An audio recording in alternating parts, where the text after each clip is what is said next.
नमस्कार। आइए सुनते हैं शिवानी जी की लिखी कहानी सौत।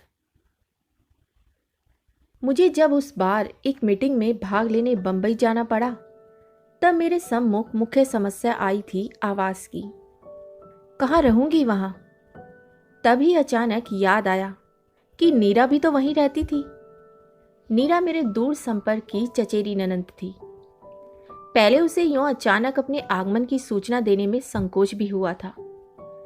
जनसंकुल बंबई का जीवन कितना कठिन है एवं वहां के संकुचित सीमित आवास में आतिथ्य निभाने में मेजबान के प्राण कैसे कटगत हो जाते हैं, ये सब जानकर भी मुझे नीरा को लिखना ही पड़ा था, क्योंकि किसी होटल में रहने का साहस अंत तक में संजो नहीं पाई।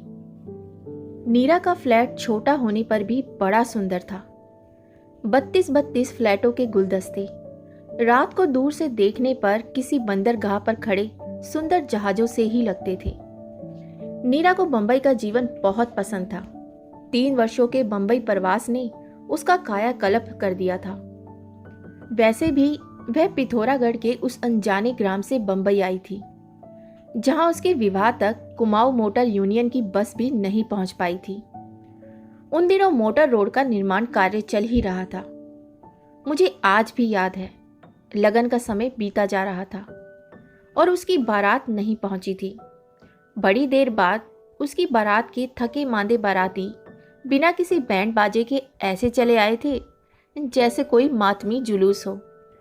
पहाड़ी लद्दू घोड़े में बैठा उसका सजीला दूल्हा भी वर्षा की बौछार में भीग भाग एकदम ही अनाकर्षक लग रहा था।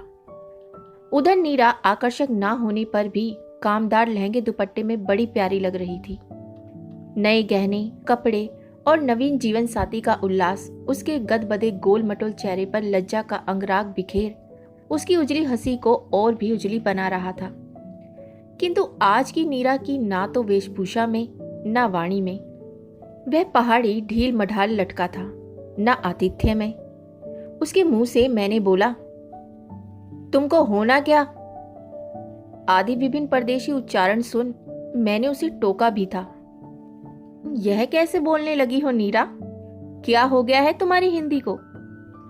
क्या करूं भाभी, मेरी पड़ोसिन हैदराबाद की है ना, इसी से बोली में उसकी छाप लग गई है। आज तुमसे मिलाऊंगी, बहुत ही प्यारी लड़की है। नीरा की प्रतिवेशनी राज्यम बंबई के एक प्रसिद्ध होटल में रिसेप्शनिस्ट थी।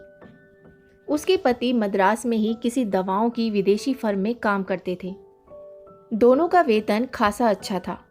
उस पर उनकी एकमात्र पुत्री ननिहाल में पल रही थी।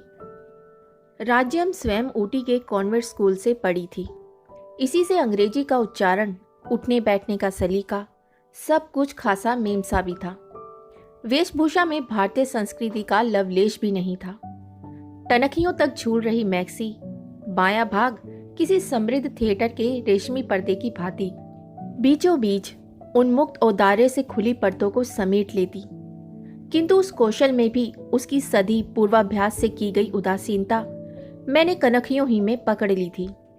गुलाबी रेशम की खुली भांज के बीच रह रहकर उसकी गुलाबी रेशमी जंगा की क्षणिक छटा बिजली सी कौंध जाती, किंतु उसके चेहरे पर वही स्वाभाविक सौम्य समित खेलता रहता, जैसा उन सर्कस सुंदरियों के चेहरे पर रहता है, जो बलिष्ठ भर की रेशमी कोपिन पहने टैपिस के झूलों पर ऐसे ही उदासीनता से सर से निकल जाती हैं। उसकी मैक्सी का गला भी इसी औदार्य से खुला, किसी उत्तुंग पर्वत श्रेणी पर फिसल रहे पहाड़ी झरने के वेग से ही झरझराता नीचे उतर गया था। पतली ग्रीवा में थी सुवर्ण मंडित रुद्राक्ष की माला। गेरुए रंग की शॉर्ट सिल्क की मैक्सी और कंठ की रुद्राक्ष कंठी से मेल खाता ही उसका केश विन्यास भी था। संसार त्यागी अवधूत के से उस जटाजूट में भी एक रुद्राक्ष की माला लपेटी गई थी। हाथ में वैसा ही मेल खाता रुद्राक्ष का कंकण था।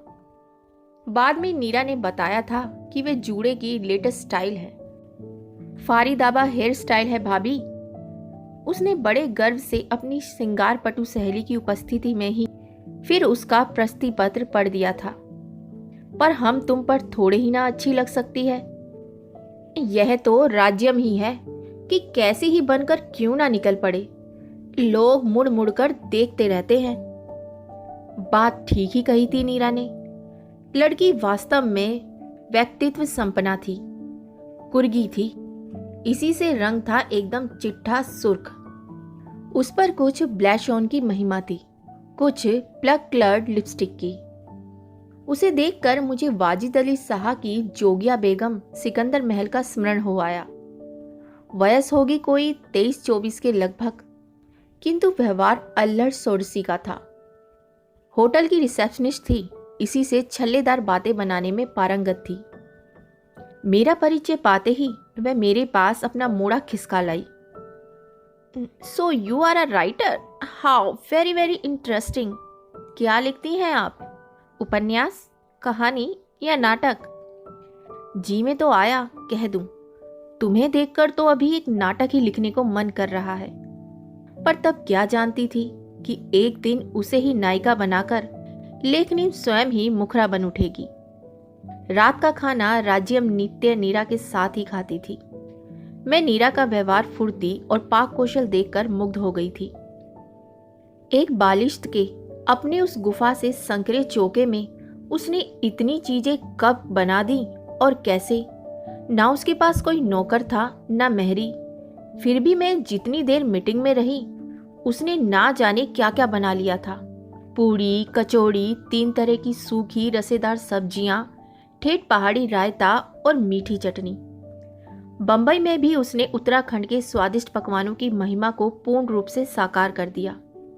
तो मैं अवाक रह गई। कुमाऊं के पकवान देखने में जितने ही आडंबरहीन और अनाकर्षक होते हैं, खाने में उतने ही सुस्वादु और मौलिक। उन सरल पकवानों की भूमिका कितनी दुरूह होती है, यह मैं जानती थी। अरे, ऐसे कुरकुरे सिंगल तो पहाड़ की बड़ी बूढ़ियां भी नहीं बना पाती होंगी। और ये करड़ी ककड़ी कहाँ मिल गई तुझे? पहाड़ी करड़ी ककड़ी के पीले गंडे से कलेवर को मैंने ठीक ही पहचाना था। बापूजी अल्मोड़ा से लाए थे। ठीक उसी दिन मुझे तुम्हारा ताल मिला तो मैंने उठाकर फ्रिज में रख दी। सोचा तुम आओगी तो ठेठ पहाड़ी दावत करूंगी। ये रायता राज्यम को भी बहुत पसंद है, क्यों है ना राज्यम? पर उसकी भोजन प्रिया प्रतिवेशनी को उत्तर देने का अवकाश ही कहाँ था। रायते का डोंगा लगभग साफ कर वह अब किसी क्षुधाकार भिक्षु की भांति कचौड़ियों के अंबार पर टूट पड़ी। अपनी लोलुपता को रंगे हाथों पकड़ लिया देख वे बड़ी ही मोहक हंसी से घायल कर कहने लगी, क्या गजब का खाना बनाती हो नीरा, इसी से आज इतना खा रही हूं। अपने होटल का खाना तो एकदम चरी भूसा है इसके सामने। पर मैंने प्राय ही देखा है कि डाइटिंग के चक्कर में बंधी ये छरहरी आधुनिकाएं दावतों में स्वेच्छा से ही जीवा पर लगे संयम अंकुश को दूर पटक भूखे कंगलों की भांति खाने पर टूट पड़ती हैं। क्यों? तुम्हारे सुख्यात होटलों में तो सुना है चित्र जगत के सितारों का नित्य मेला ही जुटा रहता है, और वहां उनके नाम पर कई कमरे स्थायी रूप से आरक्षित रहते हैं। मेरा स्वर शायद कुछ अधिक व्यंग्यात्मक हो उठा था। अजी, उनकी बात छोड़िए। वह अब 2 कचौड़ियों को रोल कर आलू दम के एक भीम आलू से पेट फुला बड़ी नजाकत से कुतरती कहने लगी, वे वहां क्या खाना खाने आते हैं? फिर वह कुटिल रहस्यमयी कनखियों से मेरे नंदोई को देखकर मुस्कुराई। वह मुझे अच्छा नहीं लगा। अपने कहानी उपन्यासों में ऐसी असंख्य प्रेम शक्ति कुटिल कनखियों का वर्णन करते करते अब किसी भी स्वयं दूती नारी के अंतर मन के छाया चित्र को मैं ना चाहने पर भी किसी एक्सरे प्लेट में उभरे भग्न अस्थि कोटर सा स्पष्ट देख लेती हूँ। उस दिन दावत लगभग 3 घंटे चली थी। इस बीच उस चपला सुंदरी प्रतिवेशनी की उपस्थिति ने मुझे अपनी सरल ननंद के आदृष्ट के प्रति आशंकित ही किया था। खाने के बाद अचानक याद आया कि मीठी खीर के पश्चात वह अत्यंत अनिवार्य भारतीय मुख शुद्धि का प्रबंध करना भूल ही गई थी। हाय राम, मैं तो भूल ही गई थी कि आप पान खाती हैं। वैसे तो चौपाटी दूर नहीं है, पर अरे क्या पर करता है? उसकी मेखला धारणी कैबरे नर्तकी सी प्रतिवेशनी हंसती उठ गई। हम अभी लाएगा, चलो तो महेश, निकालो अपना स्कूटर। मैं स्तब्ध रह गई। इतनी रात को क्या ये लड़की अपनी इस अधखुली मैक्सी में महेश की कमर में हाथ डाल मेरे लिए पान लेने जाएगी? नहीं नहीं, मुझे पान की कोई ऐसी आदत नहीं है, मैंने कहा। पर मेरी भोली ननंद के चेहरे पर अपनी सखी के लिए कृतज्ञता की सहर्ष किरणें फूट रही थी। प्लीज राज्यम, पूरा भर लेती आना, फ्रिज में रख दूंगी। और फिर मेरी भयत्रस्त आंखों के सामने वह अपनी सखी के सहचर की कमर में हाथ डाले हवा से निकल गई। बड़ी देर बाद दोनों पान लेकर लौटे तो मैंने कठोर दृष्टि से महेश को घूरा। उसे मैं क्या आज से जानती थी? फटे कोट की बाह से नाक पोंछता महेश प्राय ही तो हमारे यहाँ कभी पिता के लिए शिव पुराण मांगने आता और कभी विष्णु पुराण। उसके पिता गोविंद वल्लभ पांडे हमारे कुल पुरोहित थे और मेरा ही नहीं, मेरे सब भाई बहनों का षष्ठी पूजन उन्होंने ही किया था। मैं देख रही थी कि महेश मेरी आंखों से आंखें नहीं मिला पा रहा है।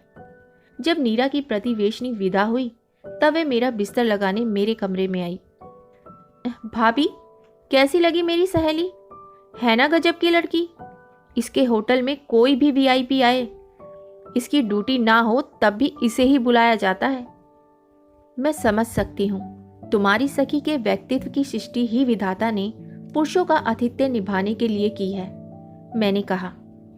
पर भोली नीरा ने मेरे उत्तर के व्यंग्य को एक कान से सुन दूसरे से निकाल दिया। वे फिर उसी उत्साह से कहने लगी, है तो मद्रासी, पर रंग हम तुमसे ही गोरा है। उस पर कपड़े पहनने में तो इसका जवाब ही नहीं है भाभी।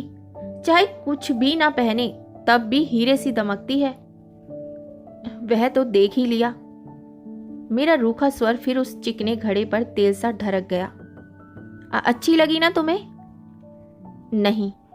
नहा जाने पर भी मेरे हृदय की बात होठों पर फिसल गई। क्यों? चादर की सिलवटें ठीक करते उसके दोनों हाथ रुक गए। इसलिए कि मुझे स्कूल कॉलेज ना जाने वाले लड़के और ससुराल ना जाने वाली लड़कियां जरा भी अच्छी नहीं लगती, मैंने हंसकर कहा। तो क्या हो गया? उसके पति तो यहाँ आते रहते हैं, फिर बेचारी करे भी क्या? सांस बेहद तेज है। मैं 3 दिन तक नीरा की अतिथि बनी रही और उन दिनों की संक्षिप्त अवधि में ही उसकी उस चातुरा प्रतिवेशनी का व्यवहार मुझे स्तब्ध कर गया। नित्य प्राय वह महेश के ऑफिस जाने तक नीरा के यहाँ ही डटी रहती। मैं अपने कमरे से ही देखती, वह महेश के कमरे में बैठी खिलखिला रही है और मेरी मूर्खा ननंद चौके में भार झोंक रही है।